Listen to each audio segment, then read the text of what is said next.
సంవత్సరాల తరబడి ఎన్ని మందులు వాడినా మీ మోకాల నొప్పులు తగ్గట్లేదా? ప్రాణ పెయిన్ క్లినిక్ లో అత్యాధునిక చికిత్స. Welcome to Suman TV. నేను మీ సుమన్ టీవీ నాగ్. కోల్కతా ఇన్సిడెంట్కి సంబంధించినటువంటి వాటిల్లో ఎప్పటికప్పుడు జడ్జిమెంట్ ఎప్పుడు వస్తుంది అని చెప్పేసి ఎదురు చూస్తున్నటువంటి వాళ్ళకి అంటే 27న సుప్రీంకోర్టు ట్రయల్స్ అయితే జరగాలి. సో దాన్ని కొంత పోస్ట్పోన్ చేయడం జరిగింది. అయితే ఈ మంత్ ఎండ్ కల్లా దీనికి సంబంధించినటువంటి అప్డేట్స్లో ఒక క్లారిటీ వచ్చే అవకాశం ఉందని మాత్రం తెలుస్తుంది. అయితే ఇప్పటి వరకు చాలామంది ఎదురు చూస్తున్నట్ల విధంగా ఎంతమంది ఇన్వాల్వ్ అయ్యి ఉన్నారు, ఏం జరిగింది, దీనికి సంబంధించి పాలిగ్రఫీ టెస్టులు చేయడం చూసాము, నార్కో అనాలిసిస్ టెస్ట్కి సంబంధించినటువంటి కొన్ని అప్డేట్స్ అయితే చూసాము, ఏ విధంగా ఉండే అవకాశం ఉంటుందని చెప్పేసి వాళ్ళ మీద అది కూడా చేసే అవకాశం ఉందని చెప్పేసి కూడా మనం చూసాము, ఏ విధంగా ఉంటుంది అనేటువంటి దాని మీద. అయితే ప్రస్తుతం ఉన్నటువంటి అప్డేట్స్ ప్రకారం కనుక మనం చూస్తే రెగ్యులర్గా చాలామంది మన ఇంట్లో జరిగినటువంటి ఇన్సిడెంట్గానే భావించి ఎదురు చూస్తున్నారు. ఒక రైట్ జడ్జిమెంట్ ఇది కనుక వస్తే చరిత్రకు నాంది. డెఫినెట్గా ఫర్దర్గా ఎవరైనా ఏదైనా తప్పు చేయాలి ఆడపిల్లల విషయంలో అంటే చాలా కేర్ఫుల్గా ఉంటారు. సొసైటీ కూడా ఒకేసారి అలర్ట్ అయ్యే అవకాశం ఉంది అని చెప్పేసి చెప్తూ ఉన్నారు. సో ఇప్పటి వరకు ఉన్నటువంటి అప్డేట్స్ ఏంటి అనేది ఈ రోజు మనతో పాటు హైకోర్టు అడ్వకేట్ రవీంద్రనాథ్ గారు ఉన్నారు. వారి మాట్లాడి తెలుసుకుందాం. Hello sir. హాయ్ అండి నాగరాజ్ గారు. సార్, ఇప్పటి వరకు ఉన్నటువంటి అప్డేట్స్ ప్రకారం కనుక మనం చూస్తే ఎంతమంది అరెస్ట్ అయ్యారు, దీనికి సంబంధించినటువంటి పూర్తి సమాచారం ఏంటి? నాగరాజ్ గారు, రేపు అంటే సెప్టెంబర్ 27 అంటే ఫ్రైడే నాడు సుప్రీంకోర్టు ట్రయల్స్లో భాగంగా కీలకమైనటువంటి విషయాలు బహిర్గతపరిచే అవకాశం ఉండేది. అంటే ముఖ్యంగా సిబిఐ వాళ్ళు అందజేసినటువంటి సీల్డ్ కవర్లో ఏవైతే కీలకమైనటువంటి ఆధారాలు దొరికాయో దానికి సంబంధించి ట్రయల్స్ జరిగే అవకాశం ఉండేది. కానీ కొంతమంది సిబిఐకి సంబంధించినటువంటి కొంతమంది అడ్వకేట్స్ ఎవరైతే ఉన్నారో వీళ్ళు ఒక రిక్వెస్ట్ పెట్టుకున్నారు సుప్రీంకోర్టుకి. సార్, మేము చేసినటువంటి కీలకమైనటువంటి దశ ఆల్మోస్ట్ ముగింపు దశకు వచ్చేసింది. అయితే ఫ్రైడే ట్రయల్స్ మీరు అంటున్నారు కానీ దానికి బహుశా మేము రెడీగా లేము. మీరు వీలైతే కొంత రిక్వెస్ట్ చేస్తారు చంద్రచూడ్ గారికి చేసి దీన్ని పోస్ట్ పోన్ చేసే అవకాశం కూర్చో అడిగారు. So at the same time ఇమీడియట్గా సుప్రీంకోర్టు స్పందించింది. ఏదైతే త్రిసభ్య కమిటీ ఏదైతే ఉందో దీని మీద చంద్రచూడ్ గారు, అదేవిధంగా మనోజ్ మిశ్రా గారు, మనకి జస్టిస్ పార్దివాలా, వీళ్ళు ఎవరైతే మాట్లాడి వీళ్ళు ముగ్గురు కూడా ఒక చెప్పడం జరిగింది. అక్టోబర్ 1 మంగళవారం నాడు దీనికి సంబంధించి ఒక ఇంపార్టెంట్ డే అవుతుంది. కీలకమైనటువంటి వ్యాఖ్యలు కూడా చేసే అవకాశం ఉంది. ఏదైతే సీల్డ్ కవర్ అందజేస్తారో దాని మీద క్లియర్ ట్రయల్స్ కూడా జరిగే అవకాశం ఉంది. అయితే ఆ సిబిఐ ఏదైతే అందజేసినటువంటి సీల్డ్ కవర్ ఏదైతే ఉందో దాని మీద చంద్రచూడ్ గారు మాత్రం చాలా తీవ్రంగా కొన్ని వ్యాఖ్యలు చేశారు. మేము ఆ రిపోర్ట్స్ అవుతుంటే మాకే చాలా గగురు పడుస్తుంది, కలవర పెడుతున్నాయి. మళ్ళీ ఆ డీటెయిల్స్ అని కూడా ఫస్ట్ టైం ఆల్రెడీ చెప్పడం జరిగింది, మళ్ళీ సెకండ్ టైం చెప్పడం జరిగింది. దీని మీద మేము చాలా కలవరపడుతున్నాం, చాలా తెలియని చాలా విషయాలు మాకు వెలుగులోకి వస్తున్నాయి, మా జడ్జిమెంట్ కూడా చాలా క్రూషియల్ అయ్యే అవకాశం ఉంది అన్నట్టుగా చెప్పకనే చంద్రచూడ్ గారు ఏదైతే జడ్జిమెంట్కి సంబంధించి ఒక చిన్న దాన్ని ఏమంటే ఒక చిన్న హెయిర్ లైన్ ఒక న్యూస్ అయితే రిలీజ్ చేయడం జరిగింది. ఇది కొంత ఇబ్బందికరంగా ఉంది, చాలా కలవర పెడుతుంది న్యూస్ అని ఒక విశేషాన్ని అయితే చెప్పడం జరిగింది చంద్రచూడ్ గారు. బహుశా కాదు, ఇట్స్ కన్ఫర్మ్. రేపు అక్టోబర్ 1 బహుశా మధ్యాహ్నం 10:30-11 ఆ ప్రాంతంలో దీనికి సంబంధించిన ట్రయల్స్ జరిగే అవకాశం ఉంది. అక్టోబర్ 1 అంటే మంగళవారం నాడు దీనికి సంబంధించిన వెరీ ఇంట్రెస్టింగ్ ఈ కేసుకు సంబంధించి ఒక కీలకమైన మలుపు తిప్పే సన్నివేశాలు బహుశా మనం ఆ రోజు తప్పనిసరిగా చూడొచ్చు. ఎవరైతే మనతో పాటు ఫాలో అవుతున్నారో, ముఖ్యంగా కొన్ని వేల మంది దేశవ్యాప్తంగా ప్రపంచవ్యాప్తంగా ఉన్నటువంటి యావత్ భారతదేశ ప్రజలు ఎక్కడెక్కడ ఉన్నారో ఈ కేసుకు సంబంధించి కీలకమైనటువంటి రిపోర్ట్స్ కోసం వెయిట్ చేసే అవకాశం ఉంది. అక్టోబర్ 1 మంగళవారం నాడు మాత్రం చాలా ఇంపార్టెంట్ డే అవకాశం అయితే ఉంది నాగరాజు గారు. ఇక నెంబర్ 2, సందీప్ ఘోష్. ఎవరైతే ఎక్స్ కాలేజ్ ప్రిన్సిపాల్గా పనిచేసినటువంటి సందీప్ ఘోష్, ఆయన యాక్చువల్ డాక్టర్ ప్రిన్సిపాల్, బట్ ఈ నుంచి మనం డాక్టర్ అనకూడదని చెప్పి ఆల్రెడీ న్యూస్ కూడా వచ్చింది. హీఈస్ నాట్ ఏ ప్రెజెంట్, ఆయన డాక్టర్ కాదు కాబట్టి ఎక్స్ ప్రిన్సిపాల్ సందీప్ ఘోష్ అనే పిలవడం జరుగుతుంది దీనికి సంబంధించి. So X principal Sandeep Ghosh గారు దీనికి సంబంధించి నార్కోటిక్ టెస్ట్ కోసం ఆయన మీద నార్కోటిక్ టెస్ట్ చేస్తామని చెప్పి సిబిఐ కోర్టు, సెల్డా కోర్టుకి రిక్వెస్ట్ చేయడం జరిగింది. ఇంట్రెస్టింగ్ పాయింట్ ఏంటంటే అనుమతి ఇచ్చారు. దేనికి? ఈ నార్కోటిక్ టెస్ట్కి అనుమతి ఇచ్చారు సందీప్ ఘోష్కి నార్కోటిక్ టెస్ట్ చేయడానికి. అయితే ఇక్కడ కీలకమైన విషయం ఏం జరిగిందంటే, ఒక నార్కోటిక్ టెస్ట్ కానీ పాలిగ్రాఫ్ టెస్ట్ కానీ చేసే ముందు ఎవరినైతే చేస్తున్నామో వాళ్ళ యొక్క అనుమతి కూడా అవసరం. అయితే సందీప్ ఘోష్ గారు నార్కోటిక్ టెస్ట్కి నేను సిద్ధంగా లేను, నేను నార్కోటిక్ టెస్ట్ నాకు చేయాల్సిన అవసరం లేదు, మీరు వీలైతే పాలిగ్రాఫ్ టెస్ట్ చేశారు, దట్ ఇస్ ఇనఫ్, నార్కోటిక్ టెస్ట్కి అయితే నేను అనుమతి ఇవ్వలేనని చెప్పి ఆయన డిక్లరేషన్ని క్యాన్సిల్ చేశారు సందీప్ ఘోష్ గారు. దీని మీద మళ్ళీ సిబిఐ వాళ్ళు మల్లగుల్లాలు పడుతున్నారు. ఎందుకంటే వాళ్ళ రిక్వెషన్ వాళ్ళ యాక్సెప్టెన్స్ ఇవ్వకుండా నార్కోటిక్ టెస్ట్ చేయడానికి అవకాశం లేదు. కానీ సందీప్ ఘోష్ గారు నార్కోటిక్ టెస్ట్కి నిరాకరించడం జరిగింది. నిన్న జరిగే కీలకమైన విషయాలు ఇది ఒక ఇంపార్టెంట్ పాయింట్. బహుశా ఏం చేస్తారు, ఎట్లా జరుగుతుంది నెక్స్ట్ మళ్ళీ ఇంకొక ఎపిసోడ్లో మనం చెప్తాం. కొంత ఇన్ఫర్మేషన్స్ వచ్చింది, బట్ అన్ని సంఘటనలు ఒకేసారి మనం చెప్పుకోలేం కాబట్టి లెంగ్త్ అయిపోతుంది.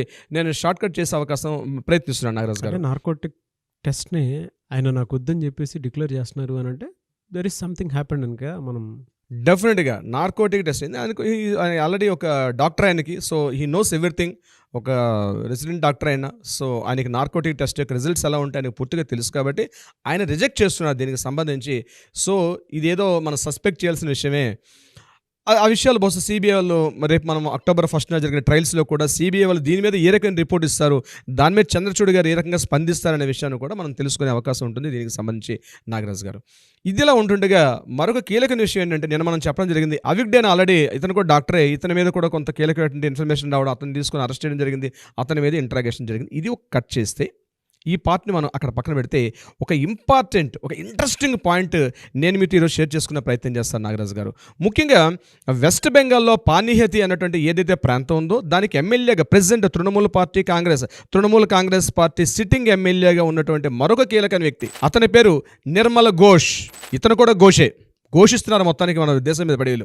ఈ నిర్మల ఘోష్ గారిని నిన్న సోమవారం నాడు ఉదయం 10:30 గంటలకి సిబిఐ పిలిచి సుమారుగా 7 గంటల పాటు అతన్ని విచారించడం జరిగింది నిర్మల ఘోష్ గారిని. ఏమిటి నిర్మల ఘోష్, ఎవరైనా ఎందుకు ఇంటరాగేట్ చేశారనే విషయాన్ని నేను మీతో షేర్ చేసుకుంటాను నాగరాజ్ గారు.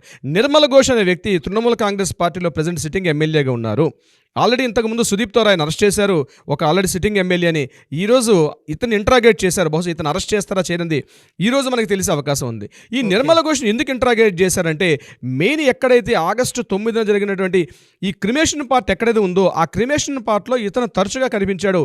ముఖ్యంగా క్రిమేషన్ పార్ట్ తొందరగా వడివడిగా అవడానికి, అంటే ఫాస్ట్గా జరగాలని చెప్పి అక్కడ ఉన్నటువంటి తనకు అనుచరులు కానీ లేకపోతే ఆ పార్ట్లో పార్టిసిపేట్ చేసినటువంటి ఎంటైర్ డాక్టర్స్ యొక్క బృందాన్ని ఇతను ఇన్ఫ్లుయెన్స్ చేసి ఇన్స్పైర్ చేసి త్వరితగతిన కంప్లీట్ చేసేసేయాలి, ఈ పార్టీ ఉండొద్దు, తొందరగా కంప్లీట్ చేయమని చెప్పి సో ఈ యొక్క నిర్మల ఘోష్ దీని విషయంలో కంప్లీట్గా ఇన్వాల్వ్ అయ్యాడు. కాబట్టి సో ఎందుకు ఇతను అంత ఇన్ఫ్లుయెన్స్ తీసుకున్నాడు, ఎందుకు ఇతను ఇంట్రెస్ట్ చూపించాడు అనే విషయం మీద నిన్న సిబిఐ వాళ్ళు సుమారుగా 7 గంటల పాటు విచారించడం జరిగింది. అయితే దీనికి అతను చెప్పిన సమాధానం ఏంటంటే, ఎవరైతే చనిపోయినటువంటి ఈ అభయ అనే అమ్మాయి ఉందో ఆవిడ మా కాన్స్టిట్యున్సీకి ఎందుకు వస్తుంది కాబట్టి నేను అందు నిమిత్తం ఆమెను నేను రావాల్సి వచ్చింది ఆ ప్లేస్కి. ప్రత్యేకంగా క్వశ్చన్ అడిగారు, మీకు ఇక్కడ ఏం పని, మీరు ఇక్కడ ఎందుకున్నారు? ఆల్మోస్ట్ మీకు మార్నింగ్ 10 o'clock మీరు రీచ్ అయిపోయారు. అంటే జరిగిన సంఘటన 9:30కి తెలిసే 10 o'clock ఈయన ప్రెజెన్స్ అక్కడ కనిపించింది. ఒక ఎమ్మెల్యే గారు కొన్ని వేల మందికి రిప్రజెంట్ చేసే ఒక రాజకీయ నాయకుడు, తృణమూల్ కాంగ్రెస్ పార్టీ అధినేత, ఇతను ఎక్కడో ఉన్నటువంటి ప్రాంతానికి సుమారు 14 కిలోమీటర్ల డిస్టెన్స్ ఉన్నటువంటి అతని రెసిడెన్స్ నుంచి 14 kilometers ట్రావెల్ చేసి హడావుడిగా ఈ ప్రాంతానికి అటెండ్ చేసి ఇక్కడ ఇతను ఆ చివరికి క్రిమేషన్ అయ్యేదాకా ఆయన ఎక్కడ వెళ్ళకుండా ఎంటైర్ త్రోట్ పిక్చర్లో ఆయన ప్రతి షేడ్లో ఆయన కనిపిస్తున్నాడు. ఎందుకు ఉండాల్సి వచ్చిందని చెప్పి సిబిఐ వాళ్ళు మారథాన్ క్వశ్చన్స్ చేశారు. మారథాన్ క్వశ్చన్స్ అంటే మీకు తెలుసండి, చాలా క్వశ్చన్స్ ర్యాపిడ్ ఫైర్ అంటారు చూసారండి. ర్యాపిడ్ ఫైర్ లాగా ఒక క్వశ్చనర్ ఫామ్ తయారు చేసుకుంటారు. ఆ క్వశ్చనర్ ఫామ్లో ఎలా ఉంటుందంటే మారథాన్ ఫైర్ అంటారు దాన్ని. అంటే క్వశ్చన్స్ చాలా ఫాస్ట్గా క్వశ్చన్స్ చేస్తారు. అతను ఇచ్చినటువంటి ఆ క్వశ్చన్ తీసుకొని వాళ్ళు రిపోర్ట్ తయారు చేయడం, దిస్ కాల్డ్ మారథాన్ టెస్ట్ అని. అంటే మీకు తెలుసు కదండి, ఎక్కువగా స్పోర్ట్స్లో యూజ్ చేస్తారు మారథాన్ రన్నింగ్ షో అని. 5 kilometers, 25 kilometers, 30 kilometers చేస్తుంటే కంటిన్యూ, ఇట్స్ అ రిలే కాకుండా కంటిన్యూ ఉంటుంది ద షో. అటువంటిది మారథాన్ క్వశ్చనర్ ఫామ్ని ఇతని మీద చేయడం జరిగింది. ఎవరి మీద అంటే ఈ నిర్మల ఘోష్ అన్నటువంటి తృణమూల్ కాంగ్రెస్ పార్టీలో ప్రెసిడెంట్ సిట్టింగ్ ఎమ్మెల్యే. దీనికి అతను చెప్పిన సమాధానం ఏం చెప్పారంటే, ఈ విషయాలు ఏదో జరుగుతున్నాయో నా యొక్క నియోజకవర్గంలో ఉండే వ్యక్తి కాబట్టి నేను రావడం జరిగింది.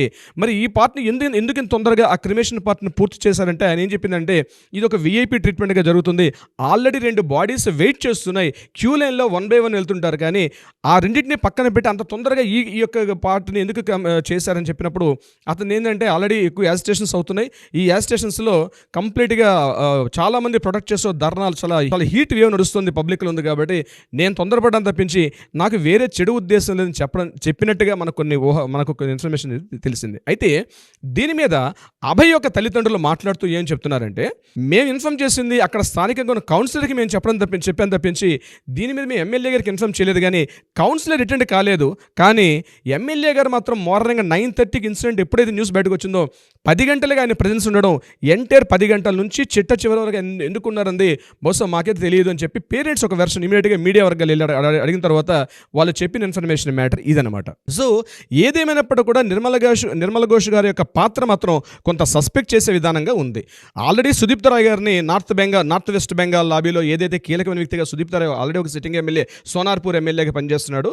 ఈరోజు పానీహతి ఎమ్మెల్యేను కూడా ఈరోజు తీసుకున్నారు. అంటే దీని వెనకాల తెలుస్తుంది ఏంటంటే, పార్టీ అంతర్గతంగా ఉన్నటువంటి తృణమూల్ కాంగ్రెస్ పార్టీ ఏదైతే ఉందో ఈ తృణమూల్ కాంగ్రెస్ పార్టీ కీలకమైన వ్యక్తులు ఇక్కడ మనం 2 రకాలుగా చూడాలి నాగరాజ్ గారు. చేశారు. ఫస్ట్ ఏంటంటే north Bengal lobby, north west Bengal lobby అంటాం మనం. నార్త్ బెంగాల్ లాబీ అంటాం, నార్త్ వెస్ట్ బెంగాల్ లాబీ అంటాం. అంటే ఎంటైర్ ప్రభుత్వ అంటే వైద్యాధికారులని, ప్రభుత్వ వైద్యాధికారులు కావచ్చు, విద్యా సంస్థల్లో పనిచేస్తున్న స్టూడెంట్స్ని కావచ్చు, లేకపోతే ఎంటైర్ టోటల్ స్టాఫ్ అంటే నేను చెప్పిన స్వీపర్ దగ్గర నుంచి ఎంటైర్ డీన్ వరకు ఉన్నటువంటి ప్రతి స్థాయిలో కూడా వీళ్ళందరినీ ఇన్ఫ్లుయెన్స్ చేసే వ్యక్తులు ఈ నార్త్ బెంగాల్ లాబీని మనం మాట్లాడుకోవడం జరిగింది. దీంట్లో భాగంగా ఈ నార్త్ బెంగాల్ లాబీలో ఎవరైతే కీలకంగా యాక్టివ్ పార్టిసిపెంట్స్ ఉన్నటువంటి డాక్టర్ అవిక్డే, డాక్టర్ బిరూపక్ష బిశ్వాస్, రంజిత్ షా, ఇట్లాంటి డాక్టర్ రంజిత్ షా వీళ్ళందరినీ ఆల్రెడీ ఇంట్రాగేషన్ జరుగుతున్నాయి. ఈరోజు తృణమూల కాంగ్రెస్ పార్టీ చెప్పినటువంటి ఈ యొక్క ఇతను చెప్పిన కొన్ని కీలక విషయాలు అంటే ఇక్కడ మరొక కీలకమైన విషయం కూడా తెలిసింది నాగరాజు గారు. ఎవరైతే డాక్టర్ గారు సందీప్ ఘోష్, డాక్టర్ అన్నాక తప్పండి, ఆయన మన అలవాటు ప్రకారం డాక్టర్ గారిని వస్తుంది, కానీ ఎప్పుడైతే నేను వెస్ట్ బెంగాల్ మెడికల్ కౌన్సిల్ అతన్ని పూర్తిగా డాక్టర్ అనే పదాన్ని ఎప్పుడైతే రిమూవ్ చేశారో మనం అలవాటుగా ఉంది కాబట్టి చెప్పుకుంటున్నాం. సో సందీప్ ఘోష్ యొక్క మన కాల్స్ లిస్ట్ చెక్ చేసినప్పుడు మార్నింగ్ 9:30కి ఫస్ట్ కాల్ అనేది మార్నింగ్ 9:45కి సందీప్ ఘోష్ యొక్క కాల్ లిస్ట్లో ఇన్ఫర్మేషన్ వచ్చింది. కానీ సందీప్ ఘోష్ రిటర్న్ కాలేదు. ఇతను 9:45 to 10:20 వరకు ఉన్నటువంటి ఈ టైం ఎవరెవరితో మాట్లాడిన చెక్ లిస్ట్లో ఆల్మోస్ట్ మోర్ దెన్ 3 times ఈ యొక్క నేను మాట్లాడే నిర్మల్ ఘోష్ గారితో మాట్లాడడం జరిగింది. కానీ సందీప్ ఘోష్ రిటర్న్ అయిన ప్లేస్ ఎప్పటికీ మార్నింగ్ 11 o'clock వచ్చారంటే గంటన్నర లేట్గా వెళ్ళడం జరిగింది. ఈ 1.5 hourలో ఎవరెవరితో మాట్లాడడం జరిగింది అంటే ఒక కాలేజీ ప్రిన్సిపాల్ వ్యక్తి ఇంకా ఆ ప్లేస్కి వెళ్ళలేదు. ఈ ఇన్ఫర్మేషన్ తెలియని చాలామందితో మాట్లాడడం జరిగింది. కానీ 14 kilometers డిస్టెన్స్లో ఉన్నటువంటి నిర్మల్ ఘోష్ గారు మాత్రం రీచ్ అవ్వడం జరిగింది. జస్ట్ ఒక 2.5 kilometers డిస్టెన్స్లో ఉన్నటువంటి సందీప్ ఘోష్ గారు దీనికి అటెండ్ కావడం జరగలేదు. దీని మీద సిబిఐ వర్గాలు పూర్తిగా ఇంట్రాగేషన్స్ చేయడం జరిగింది. ఈ ఆర్జికర్ మెడికల్ కాలేజ్ సంబంధించి ఇంకొక కీలకమైన వ్యక్తి ఫోరెన్సిక్ హెడ్ ఆయన పేరు అపూర్వ బిశ్వాస్.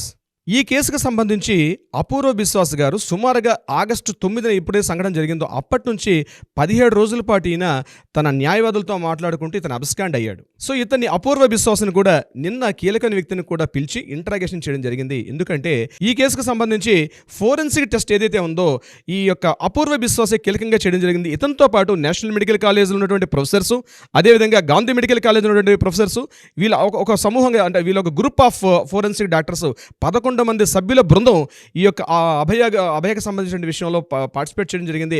అందులో కీలకమైన వ్యక్తి ఎవరంటే ఈ అపూర్వ బిశ్వాస్. ఇతను ఇచ్చినటువంటి ఫోరెన్సిక్ రిపోర్ట్ అంటే ఆ రోజు ఫోరెన్సిక్ ఎక్కడెక్కడ ఆ రోజు జరిగే సంఘటనా స్థలంలో జరిగిన కొన్ని లభించినటువంటి ఏవైతే ఈ సాక్ష్యాధారాలుగా ఉన్నటువంటి విషయాలు ఉన్నాయో ఆ సాక్ష్యాధారాలను తారుమారు చేసే విషయంలో ఆల్రెడీ సాక్ష్యాధారాలు తారుమారు జరిగాయి. దీని మీద ఆల్రెడీ సిబిఐలు ఆల్రెడీ సస్పెక్ట్ చేస్తున్నారు. అయితే ఎప్పుడైతే నేను అపూర్వ బిశ్వాస్ని పిలిచి సుమారుగా ఈయనతో పాటు 4.5 గంటల పాటు సిబిఐ బృందం ఎప్పుడైతే డిస్కషన్ జరిగిందో అందులో కొన్ని కీలకమైన విషయాలు కూడా బయటపడ్డాయి. ఎందుకంటే ఈ యొక్క సాక్ష్యాధారాలను తారుమారు చేయడంలో ఆల్రెడీ మనం గడిచిన 2 సార్లు అనుకున్నాం దీని మీద డి అనే ఒక వ్యక్తి ఇన్ఫ్లుయెన్స్ చేస్తున్నారు. ఆ కీలకమైన వ్యక్తిని మాత్రం ఇప్పటికీ సిబిఐ రిలీజ్ చేయట్లేదు. ఆ డి ఎవరు? ఇంతమందిని కంట్రోల్ చేస్తూ ఎంటర్ నార్త్ బెంగాల్ లాబీని కావచ్చు, డాక్టర్స్ కావచ్చు, పాలిగ్రాఫ్ టెస్ట్ చేస్తున్న డాక్టర్స్ కావచ్చు, నార్కోటిక్ టెస్ట్ చేస్తున్న డాక్టర్స్ కావచ్చు, ఇంక్లూడింగ్ ఫోరెన్సిక్ టెస్ట్ చేస్తున్న డాక్టర్స్తో సహా ఆ రోజు ఆగస్టు 9న జరిగింది. మార్నింగ్ 10 గంటల నుంచి రాత్రి 2 గంటల వరకు ఉన్నటువంటి సమయంలో ఎవరెవరితో మాట్లాడారంటే ఈ కీలకమైన డిఎన్ఏ వ్యక్తి ఇన్ఫ్లుయెన్స్ చేశారని తెలుసు. ఆ డిఎన్ఏ వ్యక్తిని సిబిఐ రివీల్ చేయట్లేదు. బట్ మనకు అందిన ఇన్ఫర్మేషన్ ప్రకారం మనం సస్పెక్ట్ చేస్తున్నాం. బహుశా మనకు అది కన్ఫర్మేషన్ వస్తే మనం ఈ వీడియోలో షేర్ చేసుకుంటాం నాగరాజు గారు. సో ఇన్ఫర్మేషన్ ఏం జరుగుతుందంటే ఈ అపూర్వ బిశ్వాస్ యొక్క ఇంట్రాగేషన్ ఫోరెన్సిక్ రిపోర్ట్ కూడా కొంత సస్పెక్ట్ చేసే విధానంగా ఉంది. ముందుగా గ్యాంగ్ రేప్ అన్నారు, గ్యాంగ్ రేప్ కాదన్నారు, ఇండివిజువల్గా చేశారన్నారు. సంజయ్ రాయ్ విషయాన్ని మాత్రం ఇప్పుడు తీసుకోవట్లేదు. సంజయ్ రాయ్ గారికి విషయం ఏదైతే కవితా సర్కార్ గారు చెప్పినట్టుగా సేమ్ సంజయ్ రాయ్ కూడా as it is cut copy paste చేస్తున్నాడు. అక్కడ సంజయ్ రాయ్ యొక్క మాటలు 2 సార్లు మాట్లాడడం జరిగింది. కవితా సర్కార్ గారు ఏం మాట్లాడుతున్నారో యాజ్ ఇట్ ఈజ్గా కాపీ పేస్ట్ చేసుకుంటూ వెళ్తున్నారు తప్పించి ఇందులో ఎక్కడ సంజయ్ రాయ్ గారి ఇన్ఫర్మేషన్ రావట్లేదు. సో ఇది ఒక కీలకమైన విషయాలు. మనం ఏమైనా ట్రై చేస్తున్నాం ఏమైనా సంజయ్ రాయ్ గారి అప్డేట్ ఏమైనా వస్తుందని చెప్పి, బట్ ఎంత ట్రై చేస్తున్నా ఆయన అప్డేట్ రావడం లేదు. ఈ రోజు వరకు మనకు తెలిసిందంటే నార్కోటిక్ టెస్ట్ని కంప్లీట్గా సందీప్ ఘోష్ రిజెక్ట్ చేయడం మాత్రం ఒక కీలకమైన పరిణామంగా చెప్పుకోవచ్చు. దీనికి సంబంధించి నాగరాజ్ గారు చూద్దామండి, మన ఆడియన్స్ కూడా ఏం చెప్తారు అనేటువంటిది కామెంట్ బాక్స్లో పెడతారు కదా, దాన్ని బట్టి మనకు క్లారిటీ కూడా కొంత ఉంటుంది. ఇంకొక విశేషం ఏంటంటే కొసమెరిపి ఏంటంటే నాగరాజ్ గారు దీనికి సంబంధించి సిబిఐ ఇంట్రాగేషన్స్ ఇవన్నీ ఒక పార్ట్ అవుతుంటే నిన్న ఒక ఇంట్రెస్టింగ్ సంఘటన జరిగింది.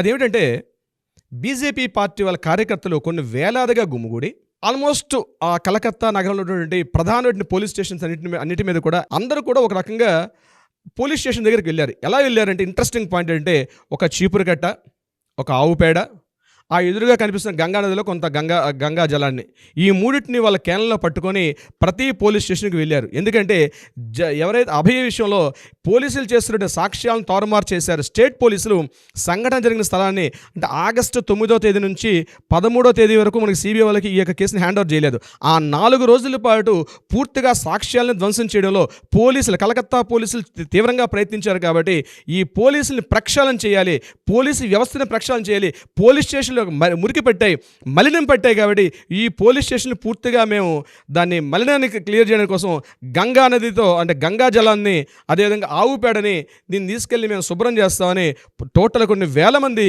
ఈ మహిళా కార్యకర్తలు, ముఖ్యంగా దీనికి నాయకత్వం వహించినటువంటి అగ్నిమిత్ర పాల్ ఒక మహిళా కార్యకర్త, ఈవిడ ఆధ్వర్యంలో కొన్ని వేల మంది వెళ్ళి ఆల్మోస్ట్ ఒక 15 పోలీస్ స్టేషన్లు పైబడి కలకత్తా నగర పోలీస్ స్టేషన్ని వెళ్ళి చేయడం జరిగింది.